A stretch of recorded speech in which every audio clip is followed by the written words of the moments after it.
সুপ্রিয় শিক্ষার্থীরা, আসসালামু আলাইকুম। আশা করি আমরা সবাই ভালো আছি। আজকে আমরা জীববিজ্ঞানের খুব গুরুত্বপূর্ণ একটি topics 5 kingdom classification of living organisms এই টপিকসটা নিয়ে আলোচনা করব। আশা করি এই টপিকসটা তোমাদের খুবই ভালো লাগবে। যে আমরা জানি জীবজগতের মধ্যে 5টি রাজ্য রয়েছে এবং এই রাজ্যগুলা বা এই শ্রেণীবিন্যাসটি প্রণয়ন করেছিলেন প্রথমে হুইটেকার এবং পরবর্তীকালে মার্গুলিস এই শ্রেণীবিন্যাস করেছিলেন। এই শ্রেণীবিন্যাসটি আমাদের জন্য খুবই গুরুত্বপূর্ণ এবং এই ভিডিওটি দেখার মাধ্যমে বা আলোচনার মাধ্যমে আমরা প্রত্যেকটা রাজ্য সম্পর্কে একটা সুস্পষ্ট ধারণা বা ভালো ধারণা নিতে পারবো। তো সাথে থাকার জন্য আন্তরিকভাবে ধন্যবাদ জানাই। আর যদি ভিডিওটি ভালো লাগে অবশ্যই আমার ইউটিউব চ্যানেলটি সাবস্ক্রাইব করে নেবেন, তাহলে ভবিষ্যতে আরো ভালো ভালো ভিডিও আমরা উপভোগ করতে পারবো, শিখতে পারবো, দেখতে পারবো।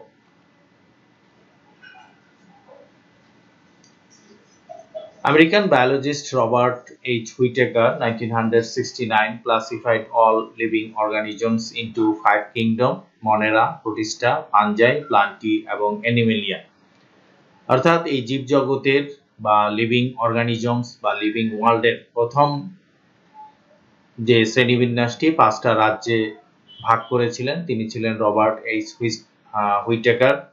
এটা 1969 সালের বিষয় এবং উনি একজন আমেরিকান বায়োলজিস্ট বা আমেরিকান জীববিজ্ঞানী এবং সমস্ত জীবজগৎকে উনি 5টা রাজ্যে ভাগ করেছিলেন। এই 5টা রাজ্য হচ্ছে মনেরা, প্রোটিস্টা, ফানজাই, প্লান্টি এবং Animalia. Another American biologist, Dr.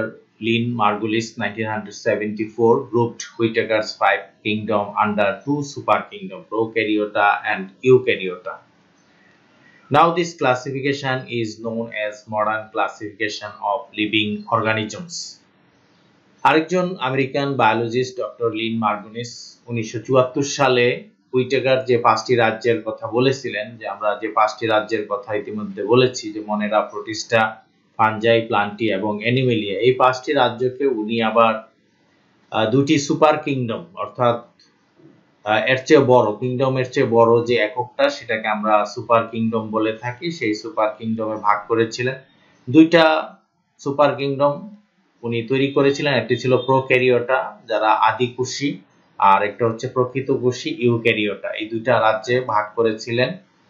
এই 2টা রাজ্যের মধ্যে প্রোক্যারিওটার মধ্যে একটি রাজ্য এবং ইউক্যারিওটার মধ্যে আমরা 4টা রাজ্য দেখি।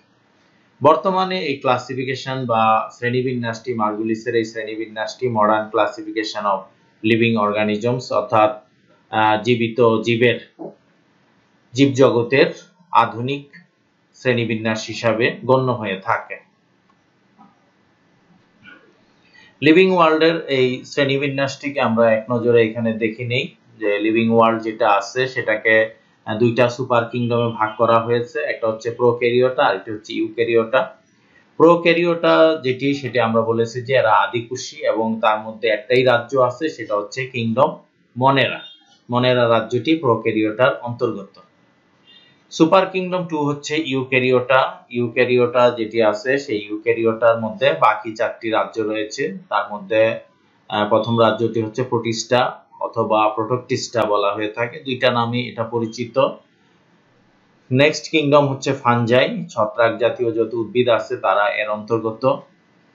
নেক্সট কিংডম হচ্ছে কিংডম বা প্লান্টি, এটাকে আরেকটা নাম হচ্ছে মেটাফাইটা আমরা বলে থাকি, এটা আরেকটা নাম দেওয়া হয়েছে, প্লান্টির আরেকটি নাম হচ্ছে মেটাফাইটা।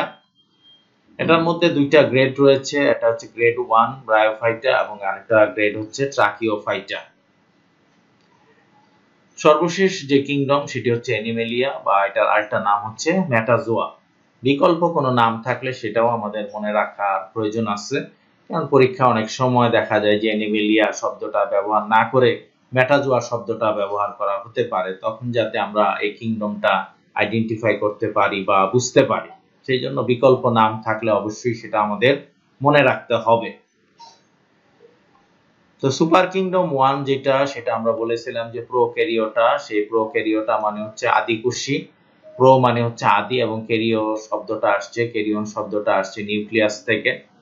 এদের যে বৈশিষ্ট্যগুলো আমরা দেখি, প্রথম যেটা ইউনিসেলুলার, অর্থাৎ একটা মাত্র কোষ দিয়ে তাদের দেহটা গঠিত হয়েছে, যে সিঙ্গেল একটা কোষ দ্বারা তাদের, এবং এই কোষের মধ্যেই তারা তাদের যাবতীয় কাজকর্ম সম্পন্ন হয়ে থাকে। নেক্সট যে কথাটা বলা হয়েছে নন নিউক্লিয়েটেড মিনিউট অর্গানিজম, অর্থাৎ তাদের মধ্যে কোনো সুগঠিত নিউক্লিয়াস থাকে না, শুধুমাত্র এখানে ক্রোমাটিন বস্তু থাকে বা ডিএনএ থাকে, সেটার মাধ্যমেই তারা বংশগতিক বৈশিষ্ট্য ধারণ বহন বা বৈশিষ্ট্য প্রকাশ করে থাকে। রাইবোজোম অনলি সাইটোপ্লাজমিক অর্গানেলস, যে এখানে যত কোষীয় অঙ্গাণু থাকার কথা তার মধ্যে শুধুমাত্র একটা অঙ্গাণু আমরা দেখি, সেটা হচ্ছে এই রাইবোজোম। রাইবোজোমের কাজ হচ্ছে প্রোটিন তৈরি করা, এবং প্রোটিন তৈরি করার কাজটি অত্যন্ত গুরুত্বপূর্ণ একটি কাজ, যার কারণে দেখা যায় যে আমরা প্রোক্যারিওটার মধ্যে বা এই জাতীয় জীবের মধ্যে শুধু একটাই গুরুত্বপূর্ণ অঙ্গাণু দেখি, সেটা হচ্ছে রাইবোজোম, এবং আমরা ধরে নিতে পারি যে এই রাইবোজোমটা হচ্ছে সর্বপ্রথম কোষীয় অঙ্গাণু। এটার মধ্যে আমরা একটাই কিংডমের কথা বলেছি, অনলি ওয়ান কিংডম, সেটা হচ্ছে মনেরা, যে মনেরা একটি রাজ্য এই প্রোক্যারিওটার আন্ডারে রয়েছে। কিংডম 1 মনেরা, মনেরার মধ্যে 15টি ফাইলা রয়েছে। এটার বৈশিষ্ট্যগুলোর মধ্যে আমরা দেখি, প্রথম যে বৈশিষ্ট্যটা আছে সেটা হচ্ছে যে ইউনিসেলুলার বৈশিষ্ট্য, এককোষী। এটা আমরা বলেছি যে প্রোক্যারিওটার এটা অন্যতম বৈশিষ্ট্য, এবং সেটা মনেরারও বৈশিষ্ট্য ইউনিসেলুলার, অর্থাৎ তাদের দেহটা একটা মাত্র কোষ দ্বারা গঠিত হয়, সিঙ্গেল কোষ, এখানে একটা কোষ রয়েছে। ফিলামেন্টাস, অর্থাৎ তাদের দেহটা সূত্রাকার হতে পারে, যদি সূত্রাকার দেহ হয় তাহলে তাদেরকে আমরা ফিলামেন্টাস বলে থাকি। কলোনিয়াল হচ্ছে যখন অনেকগুলা কোষ বা অনেকগুলা জীব একত্রে বসবাস করে তখন তাদেরকে আমরা কলোনিয়াল বলে থাকি।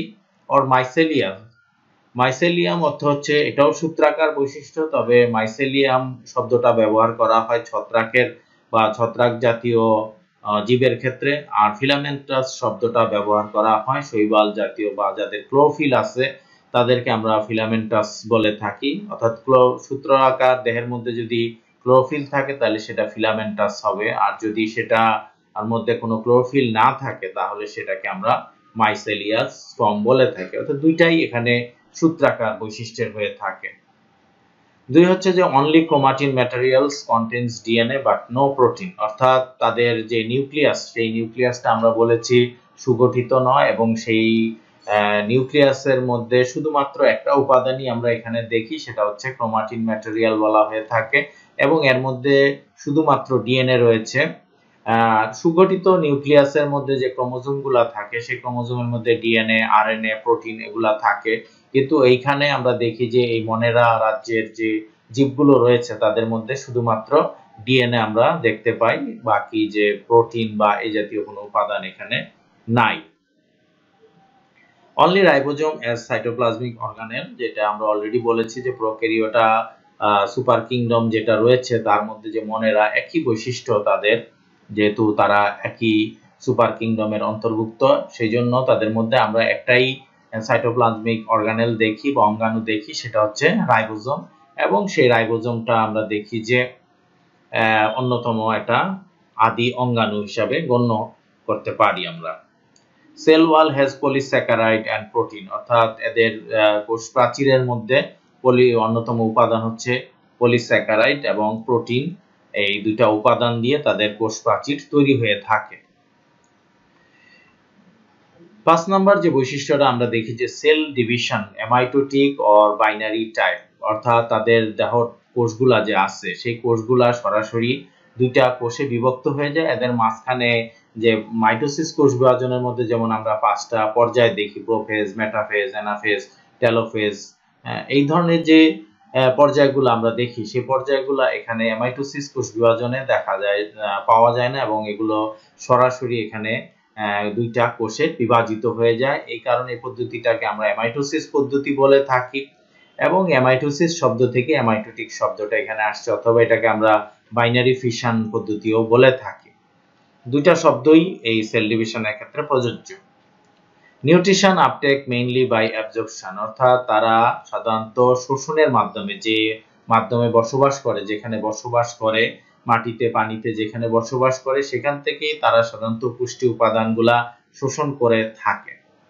সাম ফটোসিনথেটিক অর্থাৎ কিছু কিছু মনেরা রাজ্যের অধিবাসী বা কিছু কিছু অণুজীব দেখা যায় যে তারা সালোক সংশ্লেষণ করতে পারে, সেই ক্ষেত্রে তাদের অবশ্যই কি থাকতে হবে? ক্লোরোফিল থাকতে হবে। ক্লোরোফিল না থাকলে তারা সালোক সংশ্লেষণ করতে পারবে না। আর যারা দেখা যায় যে সালোক সংশ্লেষণ করতে পারে না, কিন্তু তারা দেখা যায় যে বিভিন্ন বিশেষ করে সালফার ব্যাকটেরিয়া যারা আছে তারা হাইড্রোজেন সালফাইড থেকে বা মাটিতে যে সালফার জাতীয় পুষ্টি উপাদান থাকে সেটার থেকেও তারা শক্তি বা ইলেকট্রন গ্রহণ করে থাকে। সেই পদ্ধতিটাকে আমরা কেমোসিনথেসিস বলে থাকি। তো এই ধরনের অণুজীবগুলোকে বা জীবগুলোকে আমরা কেমোসিনথেটিক জীব বলে থাকি, যে যারা রাসায়নিক বস্তু থেকে শক্তি আহরণ করে থাকে।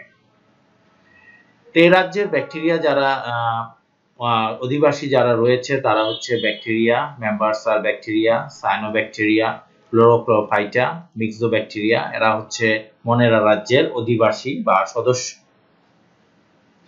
এক্সাম্পল হিসাবে আমরা এখানে ইশেরিখিয়া কোলাই, তারপরে বেসিলাস অ্যালবাস, নস্টক্লিংকিয়া, এরা আমরা উদাহরণ হিসাবে এদের কথা উল্লেখ করতে পারি।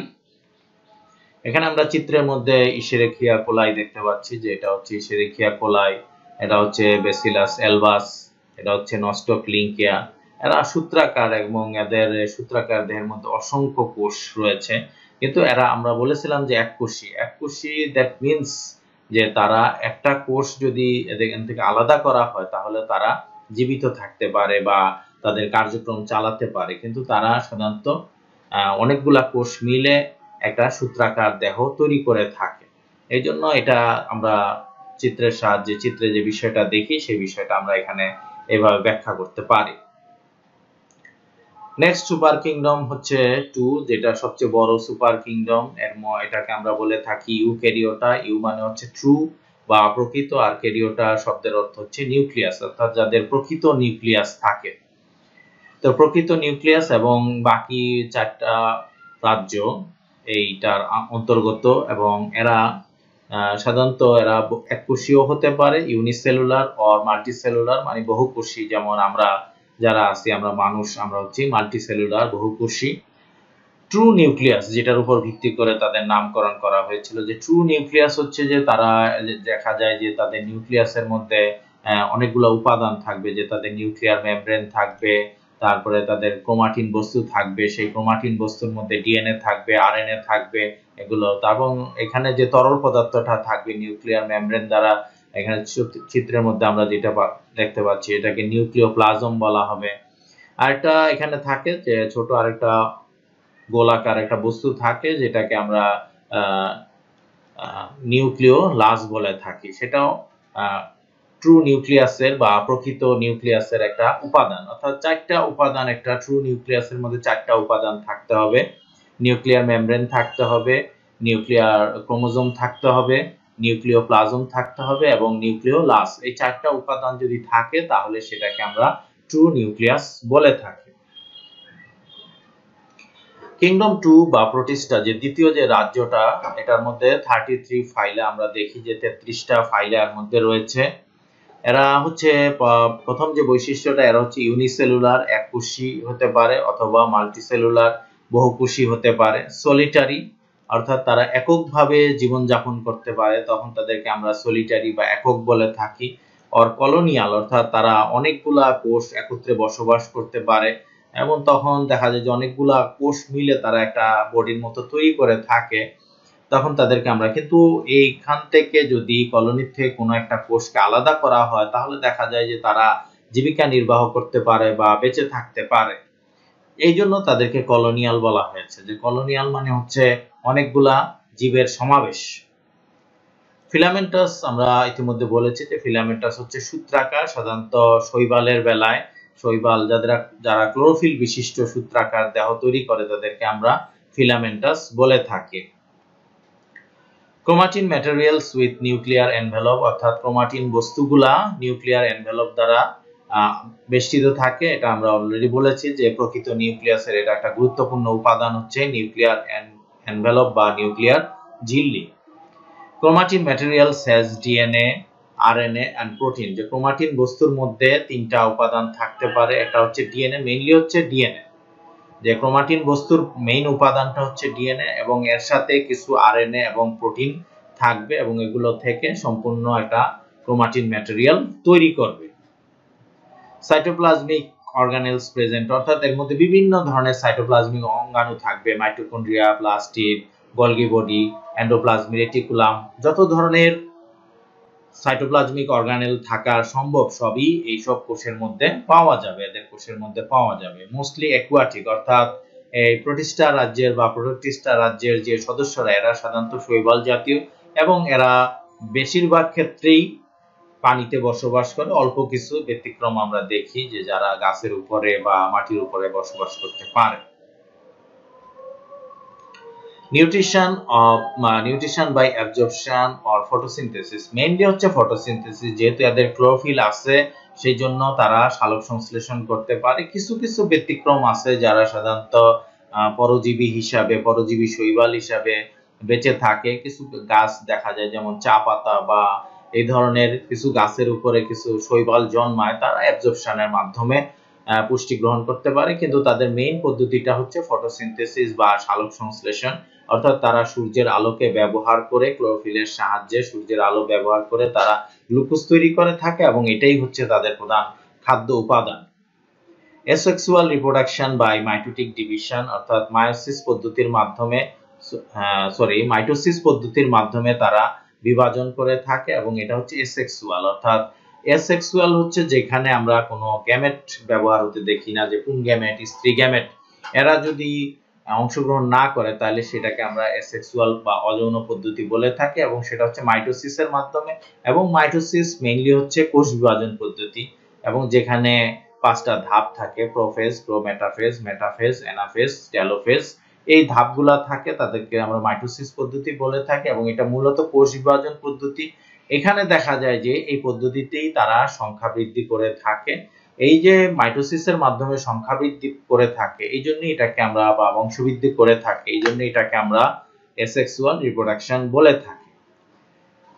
এছাড়া এরা মাল্টিপ্লিকেশন বাই বাইনারি ফিশন, যেটা আমরা মাইটোসিস পদ্ধতি বলে থাকি, যে দ্বিবিভাজনের মাধ্যমে, সরাসরি দ্বিবিভাজনের মাধ্যমে বংশবৃদ্ধি করতে পারে। মাল্টিপল ডিভিশন, অনেক সংখ্যা বা অনেকবার বিভাজনের মাধ্যমে তারা বংশবৃদ্ধি করতে পারে। এবং সেক্সুয়াল মেথড, অর্থাৎ গ্যামেট তৈরির মাধ্যমে পুং গ্যামেট বা স্ত্রী গ্যামেট তৈরি হবে এবং সেগুলা মিলিত হয়ে যখন জাইগোট তৈরি হবে তখন সেটাকে আমরা সেক্সুয়াল মেথড বলে থাকি। নো এমব্রায়ো ফর্ম, অর্থাৎ তাদের মধ্যে কোনো ভ্রূণ তৈরি হয় না। ভ্রূণ যে বিষয়টা, ভ্রূণটা হচ্ছে একটা বহুকোষী অবস্থা, যে জাইগোট থেকে যখন বিভাজনের মাধ্যমে একটা বহুকোষী গোলাকার অবস্থা তৈরি হবে তখন সেটাকে আমরা এমব্রায়ো বলে থাকি। এখানে দেখা যায় যে জাইগোটটা সরাসরি বিভাজিত হয়ে নতুন ইন্ডিভিজুয়ালস তৈরি করে বা নতুন বংশধর তৈরি করে থাকে, জাইগোট থেকে আর বহুকোষী অবস্থা তৈরি হয় না, যার কারণে এখানে আমরা কোনো এমব্রায়ো তৈরি হতে দেখি না। প্রোটিস্টার সদস্যদের মধ্যে রয়েছে amoeboid protozoans, algae, slime moulds, water moulds, কাইটিডস। অর্থাৎ এখানে শৈবাল ছাড়াও আরো অনেক প্রোটোজোয়ান্স হচ্ছে অ্যামিবয়েড প্রোটোজোয়ান্স, এরা প্রাণী জাতীয়, স্লাইম মোল্ডস, ওয়াটার মোল্ডস এরা হচ্ছে ছত্রাক জাতীয়, কাইট্রাইটস এই ধরনের সদস্যরা এই প্রোটিস্টার অন্তর্গত হয়ে থাকে। আমরা এখানে एग्जांपल হিসাবে স্পাইরোগাইরা, ম্যাক্সিমা, অ্যামিবা, প্রোটিয়াস এদের কথা বলতে পারি। এখানে আমরা চিত্রের মধ্যে স্পাইরোগাইরা, ম্যাক্সিমা দেখতে পাচ্ছি, অ্যামিবা, প্রোটিয়াস দেখতে পাচ্ছি। অ্যামিবা, প্রোটিয়াস হচ্ছে প্রাণী জাতীয়, প্রাণীর মতো আচরণ করে, আর স্পাইরোগাইরা, ম্যাক্সিমা এটা হচ্ছে শৈবাল জাতীয় জীব। নেক্সট আমরা কিংডম 3 ফানজাই সম্পর্কে আলোচনা করব। এর মধ্যে 5টি ফাইলা রয়েছে, 5 ফাইলা। মোস্টলি টেরেস্ট্রিয়াল, অর্থাৎ যারা স্থলভাগে জন্মায় বা মাটির উপরে জন্মায় তাদেরকে আমরা টেরেস্ট্রিয়াল বলে থাকি। স্যাপ্রোফাইটিক, অর্থাৎ তারা মৃতদেহ বা মৃত জীবজন্তুর উপরে, মৃতদেহের উপরে, মৃত বস্তুর উপরে যারা জন্মায় এবং সেখান থেকে খাদ্য শোষণ করে থাকে তাদেরকে আমরা স্যাপ্রোফাইটিক বলে থাকি। প্যারাসাইটিক হচ্ছে যারা জীবিত দেহের উপরে জন্মায় তাদেরকে আমরা প্যারাসাইটিক বা পরজীবী বলে থাকি। স্যাপ্রোফাইটিক হচ্ছে মৃতজীবী আর প্যারাসাইটিক হচ্ছে পরজীবী, সিম্বায়োট যারা মিথজীবী অবস্থা, যেটাকে আমরা সিম্বায়োন্ট হচ্ছে মিথজীবিতা, অর্থাৎ যারা দেখা যায় যে দুইটা ভিন্ন জীব, দুইটা ভিন্ন সদস্য বা দুইটা ভিন্ন ধরনের জীব যখন একত্র বসবাস করে একজন আরেকজনের উপকার করে থাকে তখন তাদেরকে আমরা সিম্বায়োন্ট বলে থাকি। যে ছত্রাক এবং শৈবাল একত্রে অনেক সময় সিম্বায়োটিক অবস্থা তৈরি করে থাকে, যেমন আমরা লাইকেনের মধ্যে এই অবস্থাটা দেখি, তাদেরকে আমরা সিম্বায়োন্ট বলে থাকি। সেই ক্ষেত্রে ছত্রাকগুলা সিম্বায়োন্ট হিসাবে বেঁচে থাকে।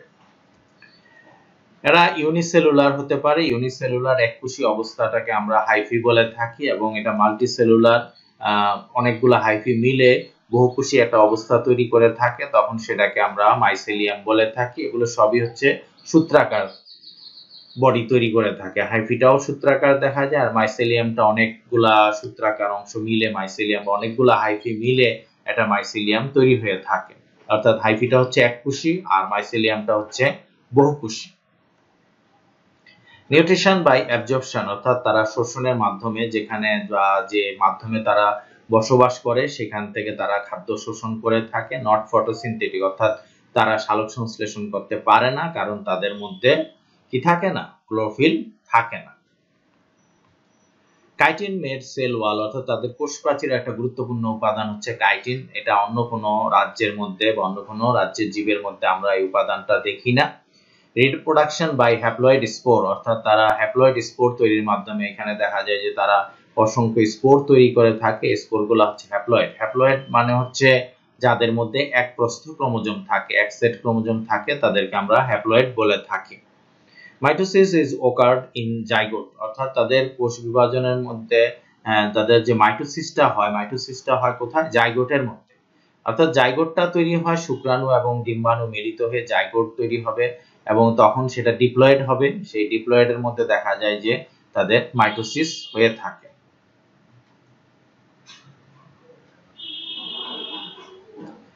অল টাইপস অফ ফাঞ্জাই বা ছত্রাক এখানে রয়েছে। এক্সাম্পল হচ্ছে মিউকর ইন্ডিকা, অ্যাগারিকাস ক্যাম্পেস্ট্রিস, পেনিসিলিয়াম নোটাটাম, এগুলো উল্লেখযোগ্য ফাঞ্জাই বা ছত্রাক। এখানে আমরা দেখি যে মিউকর ইন্ডিকা রয়েছে, অ্যাগারিকাস ক্যাম্পেস্ট্রিস, পেনিসিলিয়াম নোটাটাম, এটা অত্যন্ত গুরুত্বপূর্ণ পেনিসিলিন নামক অ্যান্টিবায়োটিক তৈরি করার জন্য। আবার ছত্রাক জাতীয় যে খাদ্যটা আমরা বা মাশরুম আমরা ব্যবহার করে থাকি সেটা হচ্ছে অ্যাগারিকাস জাতীয়। এগুলা খুবই গুরুত্বপূর্ণ ছত্রাক হিসেবে পরিচিত। কিংডম প্লান্টি বা এটাকে আমরা মেটাফাইটাও বলে থাকি। এটার মধ্যে 9টা ফাইলা রয়েছে, তবে এর সদস্য সংখ্যা অনেক বেশি। যে অন্যান্য যতগুলো রাজ্য রয়েছে তাদের মধ্যে উদ্ভিদ জগৎ এবং প্রাণী জগৎটা হচ্ছে সবচেয়ে বড়। তো উদ্ভিদ জগৎকে আমরা বা উদ্ভিদ রাজ্যকে আমরা প্লান্টি বা মেটাফাইটা বলে থাকি। এরা মোস্টলি মাল্টিসেলুলার, এদের অধিকাংশই হচ্ছে বহুকোষী, ফটোসিনথেটিক, অর্থাৎ এরা সালোক সংশ্লেষণ করতে পারে। আর সালোক সংশ্লেষণ করে যেহেতু তারা গ্লুকোজ তৈরি করে থাকে, সেজন্য তাদেরকে অটোট্রফিক বলা হয়ে থাকে। এদের সেল ওয়ালের মধ্যে প্রধান অন্যতম উপাদান হচ্ছে সেলুলোজ, অন্যান্য উপাদানও থাকে, তার মধ্যে সবচেয়ে বেশি যেটা থাকে সেটা হচ্ছে সেলুলোজ, এবং এটার দ্বারাই তাদের প্রাথমিক কোষ প্রাচীর তৈরি হয়ে থাকে। এদের উদ্ভিদ কোষের মধ্যে যে অঙ্গাণুটা সবচেয়ে গুরুত্বপূর্ণ সেটা হচ্ছে প্লাস্টিডস। এটা সাধারণত আমরা অন্য কোনো রাজ্যের মধ্যে দেখি না, এবং লার্জ ভ্যাকিউলস, অর্থাৎ তাদের বড় ধরনের কোষ গহ্বর থাকে। অ্যাডভান্স টিস্যু সিস্টেম, অর্থাৎ তাদের অনেকগুলা কোষ মিলে টিস্যু তৈরি হয়ে থাকে, এবং এই টিস্যুগুলা সাধারণত দেখা যায় যে বিভিন্ন বিশেষ কাজের সাথে জড়িত থাকে। এজন্য এটাকে আমরা অ্যাডভান্স টিস্যু সিস্টেম, যেমন জাইলেম, ফ্লোয়েম, এগুলাকে আমরা পরিবহন টিস্যু বলে থাকি। এ ধরনের ভাজক টিস্যু আছে, বিভিন্ন ধরনের টিস্যু সিস্টেম এখানে আমরা দেখে থাকি। টোকিও টিস্যু সিস্টেম বা এপিডার্মাল টিস্যু সিস্টেম রয়েছে। এমব্রায়ো ক্রিয়েটেড, অর্থাৎ এইখানে দেখা যায় যে তাদের মধ্যে এমব্রায়ো সৃষ্টি হয়ে থাকে বা ভ্রূণ সৃষ্টি হয়ে থাকে। ভ্রূণ আমরা বলেছিলাম যে জাইগোট যেটা রয়েছে, সেই জাইগোটটা যদি দেখা যায় যে জাইগোট রয়েছে, সেই জাইগোটটা যদি বহুকোষী অবস্থা তৈরি করে এবং সেখান থেকে বিভিন্ন পরবর্তীকালে বিভিন্ন অঙ্গ প্রত্যঙ্গ সৃষ্টি হয়ে থাকে, সেটাকে আমরা এমব্রায়ো বলে থাকি। এমব্রায়নটা হচ্ছে জাইগোটের একটা বহুকোষী অবস্থা। Sexual reproduction anisogamous. Anisogamous means হচ্ছে যে যখন শুক্রাণু এবং ডিম্বাণু এই দুইটা ভিন্ন আকৃতির হবে, শুক্রাণুটা সাধারণত আকারে ছোট থাকে এবং ডিম্বাণুটা আকারে বড় থাকে, তখন সেটাকে আমরা অ্যানাইসো বলে থাকি। অ্যানাইসো মিন্স হচ্ছে ভিন্ন, ডিফারেন্ট সাইজ, ডিফারেন্ট। আর অ্যানাইসোগ্যামাস, গ্যামাস মানে হচ্ছে মিলন, যে যখন দুইটা ভিন্ন ধরনের গ্যামেট মিলিত হবে তখন সেটাকে আমরা অ্যানাইসোগ্যামাস বলে থাকি। অ্যানাইসোগ্যামাসের মধ্যে আরেকটা বৈশিষ্ট্য আমরা লক্ষ্য করি যে শুক্রাণুগুলা সাধারণত সচল হয়ে থাকে এবং ডিম্বাণুগুলা নিশ্চল হয়ে থাকে। এটাও অ্যানাইসোগ্যামাসের একটা গুরুত্বপূর্ণ বিষয়। আর্কিগোনিয়াটস অর্থাৎ তারা যে ডিম্বাণুটা সৃষ্টি করে সেই ডিম্বাণুটা একটা কলস আকৃতির অর্গানের মধ্যে সৃষ্টি হয়ে থাকে, এই জন্য এটাকে আর্কিগোনিয়াম বলা হয়ে থাকে। যাদের মধ্যে আর্কিগোনিয়াম তৈরি হয় তাদেরকে আমরা আর্কিগোনিয়াটস বলে থাকি। কিংডম প্লান্টের মধ্যে দুইটা গ্রেড রয়েছে, টু গ্রেডস। প্রথম গ্রেড 1 যেটা আছে সেটাকে আমরা ব্রায়োফাইটা বলে থাকি। এদের মধ্যে গ্যামেটোফাইটিক বডি অর্থাৎ তাদের দেহকোষগুলা একপ্রস্থ ক্রোমোজোম দ্বারা গঠিত, অর্থাৎ যাদের দেহকোষের মধ্যে একপ্রস্থ ক্রোমোজোম থাকে তাদেরকে আমরা গ্যামেটোফাইটিক বলে থাকি। নো ভাস্কুলার টিস্যু অর্থাৎ তাদের মধ্যে কোনো জাইলেম ফ্লোয়েম থাকে না। এগুলোর এক্সাম্পল হিসেবে আমরা এখানে রিক্সিয়া গ্যাঞ্জেটিকা, সেমিবারবুলা ওরিয়েন্টালিস, এখানে চিত্রের মধ্যে আমরা দেখতে পাচ্ছি রিক্সিয়া গ্যাঞ্জেটিকা, সেমিবারবুলা ওরিয়েন্টালিস দেখতে পাচ্ছি। গ্রেড 2 হচ্ছে ট্র্যাকিওফাইটা। ট্র্যাকিওফাইটার মধ্যে আমরা দেখি যে তাদের যে দেহটা সেটা স্পোরোফাইটিক বডি বলা হয়েছে। স্পোরোফাইটিক বডি মিন্স হচ্ছে যে তাদের দেহকোষগুলোর মধ্যে দুই প্রস্থ ক্রোমোজোম থাকবে বা দুই সেট ক্রোমোজোম থাকবে, তাহলে তাদেরকে আমরা স্পোরোফাইটিক বলবো। উইথ ভাস্কুলার বান্ডেল অর্থাৎ তাদের মধ্যে জাইলেম ফ্লোয়েম রয়েছে। এর মধ্যে আমরা ট্র্যাকিওফাইটার মধ্যে সকল ধরনের ফার্ন বা টেরিডোফাইটস দেখি, জিমনোস্পার্ম, এনজিওস্পার্ম, এরা সবাই ট্র্যাকিওফাইটার অন্তর্গত। এখানে আমরা টেরিস লঙ্গিফোলিয়া, এটা হচ্ছে ফার্ন জাতীয় উদ্ভিদ, টেরিস লঙ্গিফোলিয়া, সাইকাস পেকটিনাটা, এটা হচ্ছে জিমনোস্পার্ম জাতীয়, আর ম্যাঙ্গিফেরা ইন্ডিকা, এটা হচ্ছে এনজিওস্পার্ম জাতীয় উদ্ভিদ। সর্বশেষ কিংডম হচ্ছে আমাদের মেটাজোয়া অথবা অ্যানিমেলিয়া। আমরা সাধারণত অ্যানিমেলিয়া নামেই চিনি, তবে তার আরেকটা নাম হচ্ছে মেটাজোয়া। এগুলো মাল্টিসেলুলার, বহুকোষী, ইউক্যারিওটিক অর্থাৎ প্রকৃত কোষী, অর্থাৎ তাদের সুগঠিত নিউক্লিয়াস থাকবে। হেটারোট্রফিক অর্থাৎ তারা নিজেরা খাদ্য তৈরি করতে পারে না, তারা খাদ্যের জন্য অন্য প্রাণী বা উদ্ভিদের উপরে নির্ভরশীল। তাদেরকে আমরা পরজীবী বা পরজীবী না, এটা পরভোজী বলা হয়েছে। হেটারোট্রফিকের বাংলা হচ্ছে পরভোজী, অর্থাৎ তারা উদ্ভিদ এবং প্রাণীর উপরে নির্ভরশীল। No cell wall and plastid অর্থাৎ তাদের কোষের মধ্যে কোনো কোষ প্রাচীর এবং প্লাস্টিড থাকে না বা এগুলো অনুপস্থিত। রিপ্রোডাকশন বাই সেক্সুয়াল মেথড অর্থাৎ তারা সাধারণত পুং গ্যামেট, স্ত্রী গ্যামেট তৈরি করে। সেই পুং গ্যামেট এবং স্ত্রী গ্যামেট মিলিত হয়ে যে জাইগোট তৈরি হয়, সেই জাইগোটটাই মূলত অন্য প্রাণী বা নতুন প্রাণী সৃষ্টি করে থাকে। Haploid gametes created from adult sex organs অর্থাৎ তাদের জননাঙ্গ থাকবে, সেই পুং জননাঙ্গ, স্ত্রী জননাঙ্গ আলাদা ধরনের হবে এবং সেখান থেকে হ্যাপ্লয়েড গ্যামেটস তৈরি হবে। হ্যাপ্লয়েড গ্যামেটস হচ্ছে যাদের মধ্যে আমরা দেখি যে একপ্রস্থ ক্রোমোজোম থাকে, তাদেরকে আমরা হ্যাপ্লয়েড বলে থাকি এবং তারা গ্যামেটস তৈরি করে। পুং গ্যামেট, পুং জননাঙ্গ থেকে যেটা তৈরি হয় সেটাকে আমরা পুং গ্যামেট বলে থাকি, আর স্ত্রী জননাঙ্গ থেকে যেটা তৈরি হয় সেটাকে আমরা স্ত্রী গ্যামেট বলে থাকি। ফরমেশন অফ জার্মিনাল লেয়ার্স অর্থাৎ তাদের ভ্রূণের মধ্যে কতগুলো স্তর তৈরি হয়, ভ্রূণ স্তর বলা হয়েছে জার্মিনাল লেয়ার্স, এবং সেগুলোর থেকে পরবর্তীকালে মাইগ্রেশনের মাধ্যমে অর্থাৎ এখান থেকে কোষ স্থানান্তরের মাধ্যমে বিভিন্ন অঙ্গ প্রত্যঙ্গ আমাদের তৈরি হয়ে থাকে এবং এগুলা রিঅ্যারেঞ্জমেন্ট অফ জার্মিনাল টিস্যু, যে এই যে কোষগুলা সেই কোষগুলার একটা পুনর্বিন্যাস ঘটে। সেই পুনর্বিন্যাস ঘটার কারণে দেখা যায় যে আমাদের বিভিন্ন অঙ্গ প্রত্যঙ্গ তৈরি হয়ে থাকে occur during embryonic development অর্থাৎ ভ্রূণ যখন তৈরি হয় তখন এটার মধ্যে ভ্রূণের স্তর জার্মিনাল লেয়ার তৈরি হবে, সেই কোষগুলা মাইগ্রেশন করবে, স্থানান্তর হবে এবং তাদের মধ্যে রিঅ্যারেঞ্জমেন্ট অফ জার্মিনাল টিস্যু অর্থাৎ ভ্রূণীয় কোষগুলা মধ্যে একটা পুনর্বিন্যাস ঘটবে। এর মধ্যে অল ইনভার্টিব্রেট এন্ড ভার্টিব্রেট অ্যানিমেলস এর অন্তর্গত রয়েছে। ইনভার্টিব্রেট হচ্ছে অমেরুদণ্ডী এবং ভার্টিব্রেট হচ্ছে মেরুদণ্ডী প্রাণী এই রাজ্যের অন্তর্গত হয়ে থাকে। এগুলোর মধ্যে খুব গুরুত্বপূর্ণ হচ্ছে লেবিওরুহিতা, প্যান্থেরা টিগ্রিস, যে এখানে আমরা যে ছবির মধ্যে বাঘ দেখতে পাচ্ছি প্যান্থেরা টিগ্রিস, হোমো সেপিয়েন্স, এখানে যে আমরা মানুষটা দেখতে পাচ্ছি সে তার বৈজ্ঞানিক নাম হচ্ছে হোমো সেপিয়েন্স অর্থাৎ আমাদের বৈজ্ঞানিক নাম হচ্ছে Homo sapiens. Thanks to remain with me. Please subscribe my channel. Please like and comment. সাথে থাকার জন্য সবাইকে আন্তরিকভাবে ধন্যবাদ জানাই এবং আমার চ্যানেলটি অবশ্যই আপনারা সাবস্ক্রাইব করে নেবেন যদি সাবস্ক্রাইব না করা হয়ে থাকে।